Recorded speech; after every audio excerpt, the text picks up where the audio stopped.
So Congress is returning this week from a 2-week break with a whole lot to tackle. In the House, Speaker MikeJohnson needs to navigate through a series of divisive issues, including Ukraine aid and funding for the Baltimore Bridge, while working with a slimming majority and the threat of a motion to vacate. And then in the Senate, lawmakers this week will be presented articles of impeachment against DHS Secretary Alejandro Mayorkas. NBC's Ali Vitale is joining us now from Capitol Hill. Wow, do they have a lot on their plate as they return from 2 weeks off. Ali, walk us through it.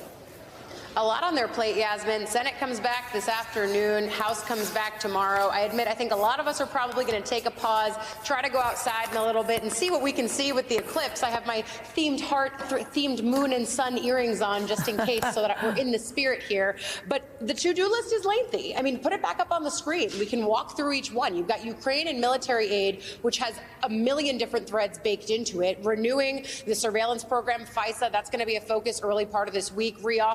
Reauthorizing the FAA, funding for the Baltimore Bridge recovery, the Senate Impeachment Act on Mayorkas, though that's probably going to be quickly dispensed with on Thursday once the Senate actually takes it up. Schumer is not going to spend much time there. And then, of course, the bipartisan data privacy bill, all of that going to be baked into this week. But it's that top item on the list there, the Ukraine military aid package, that has wrapped into it Israel aid as well as Taiwan aid. There are questions about if Ukraine aid is going to be taken up in solitary capacity or if it's going to be another look at that larger Senate supplemental package that has really just been sitting, lying in wait for several weeks now there. And it's Ukraine aid that might be the thing that costs Mike Johnson his job and the speakership. Listen to the way that some lawmakers are talking about it, including Congressman Adam Smith, who told me over the weekend he would back Johnson up, even as a Democrat, if they get a vote on Ukraine aid. Watch. I think Speaker Johnson is a good guy, but if he brings up a foreign aid package, sending billions of dollars to Ukraine without doing anything on the southern border, it will be a disgrace and a massive betrayal, not just of Republican voters, but of the entire country. If Speaker Johnson gives us a vote on Ukraine, I and a whole lot of other Democrats will not support that motion. I don't think he's at any risk. I think that what people have been referring to as the chaos caucus, those individuals who are seeking attention for themselves and trying to stop all of the important work in Congress, are now seen as merely disruptive.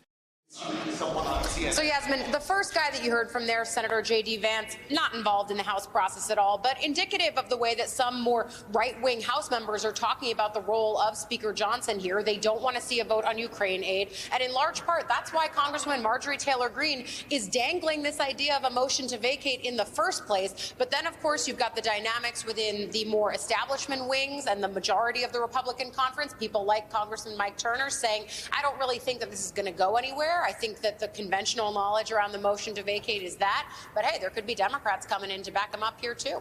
Ali, you're going to have to replace those Eclipse earrings tomorrow with a gavel and dollar bill earrings if you have those. Okay. Ali Vitale for us. Thank you. Appreciate it. Hey, everyone. MSNBC has a new and improved app. You'll get real-time alerts and analysis, live blogs, in-depth essays, video highlights, and the best 2024 election coverage. Download the new MSNBC app. Here's how to do it. You tap on the App Store on your phone. You hit search on the bottom right. You can feel the darkness. I'm going to take a moment and let you actually see how this is all looking right behind me. Ray, it's still extraordinary, even with some of the clouds, and we're looking at the live picture in the box to the left there, and every once in a while you see a hint of it, and it's about 18 seconds from complete totality, but it's almost eerie when the clouds intersect with this moment of totality. It looks like that horror movie kind of misty moment, but there you are. You have the complete occlusion right there.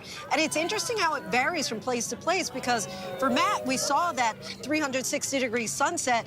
There where you are, it looks like you're almost submerged, cloaked in the darkness. Give us a sense for what you're actually seeing.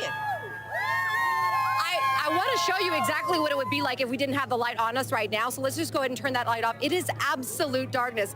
It's actually a bit creepy, I have to say, other than people's phones and lights being shown right now. The fact that it's cloudy here, that it is overcast, is really not bothering anybody one bit. I'm going to put my glasses on for a second just to be extra safe. I'm going to look up. I mean, it is phenomenal to feel this and the energy. Right now, it's given us a little bit of a the show, you can just tell every time we get a little bit of a glimpse of it, people here get so excited. But I can tell you the biggest feeling that I have right now is just that temperature drop and the energy that is coming from the community here. I almost want to be a little bit quiet, David and Lindsay, as this moment, oh my gosh. Wow. You hear the people celebrate. It's starting to get dark. Look at this. Oh, here we go. Oh my gosh. You probably can't with those on, yeah. Lester, this is amazing. I can't wait for this for you. Oh, yeah, Al, we've got so much excitement here in Indianapolis. I got a little young man here. What's your name? Billy. Willie, what are you in line for? What are you going to see here today? The eclipse. Here we go. What do you think?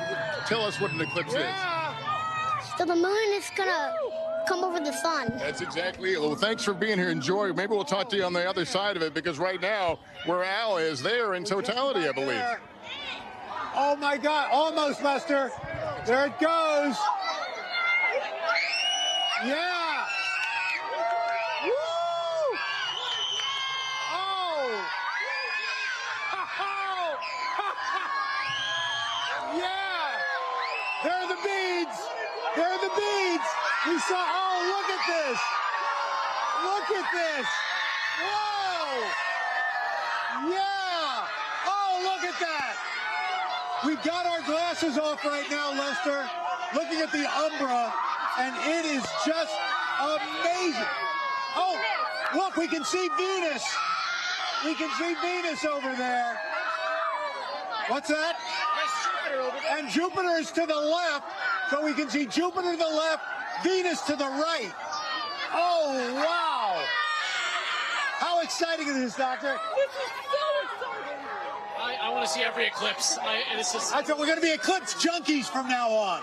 Absolutely. Oh, my gosh. So we're seeing the corona right now. This is the atmosphere of the sun. We never get to see it except during the eclipses. How exciting. Is this like your Super Bowl? This is my Super Bowl. I study the corona, and I have to wait for NASA to take images of it, but now I get to see it with my own eyes. Oh, wow. Oh, I mean, it really, and look, there's a plane about to go over just to, oh. All right, is this exciting? Yes, this is so incredible. It's amazing. You guys excited? Yes, I'm so excited. Was it like anything you expected? I've never experienced anything like this. Nothing. In your entire life. No. In your whole long entire life. In my whole life. Oh my gosh. Oh my, Lester, this is, it's unbelievable. And the skies are crystal clear right now. It's like a sign from God. Literally. We had clouds all morning. It's completely clear.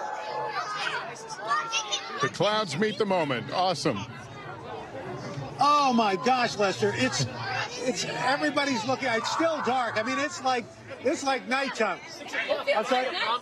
You can see a little bit of red at the 6 o'clock at the bottom. It's like a tiny prominence. Yeah. Oh, now it's starting to come out. Is it coming out now? This is a prominence, a magnetic field that filled with plasma is peeking out from around the moon. The little red piece. Oh my gosh, I can see that red bead. Yeah.